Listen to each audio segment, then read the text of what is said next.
Drinking contaminated water doesn't always feel dangerous at first. That's what makes it so easy to ignore. You take a sip, and nothing happens. No immediate reaction. No warning sign. So you keep drinking it. But the real problem is what happens next. Because the effects don't always show up right away. At first, it might be subtle. A slight discomfort. A mild stomach issue.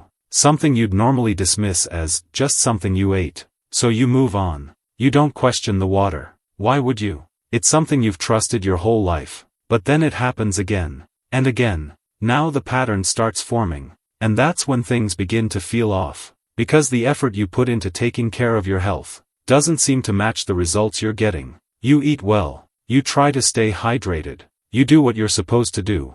Yet something still feels wrong. That's where frustration starts to build. Because the source of the problem isn't obvious. Water looks clean. It tastes normal. There's no visible sign telling you something is off. But internally, something isn't aligning. And this is where most people get stuck. They try to fix the symptoms. Maybe they change their diet. Maybe they drink more water, thinking it will help. But if the water itself is part of the issue, then increasing intake doesn't solve it. It amplifies it. And that's the hidden layer most people don't consider. Contaminated water isn't just about what's in it. It's about how those elements interact with your body over time. Because your body relies on water constantly. Every system, every function, every process. So when the quality of that water is compromised, even slightly, the effects can accumulate. Not all at once, but gradually. And that's what makes it hard to trace. Because it doesn't feel like a single event. It feels like a series of unrelated issues.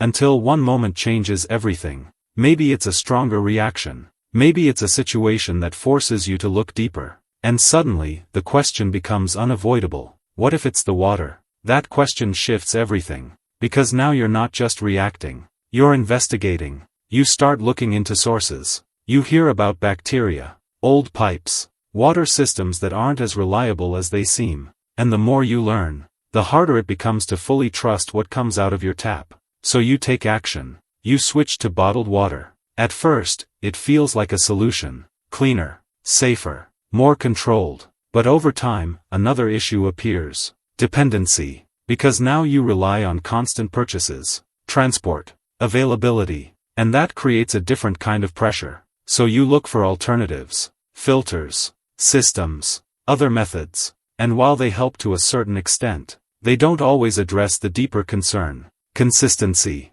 Because the real issue isn't just avoiding contamination. It's knowing every single day that what you're consuming is reliable. And that's where the shift happens. The real issue isn't just contaminated water. It's the lack of control over it. Once people realize that, they stop chasing temporary fixes, and start looking for ways to take ownership of the process. To understand how water works, how it can be treated, how it can be adjusted. Not in a complex or technical way, but in a way that gives them confidence again. Because at the end of the day, it's not just about avoiding something harmful. It's about restoring trust in something essential. If you want to understand how some people are approaching this in a more practical and independent way, there's a structured breakdown in the description that explores these ideas further. And if you're interested in content that looks at everyday problems from a deeper, more practical perspective, consider subscribing. Because once you start questioning what you consume, you start seeing everything differently.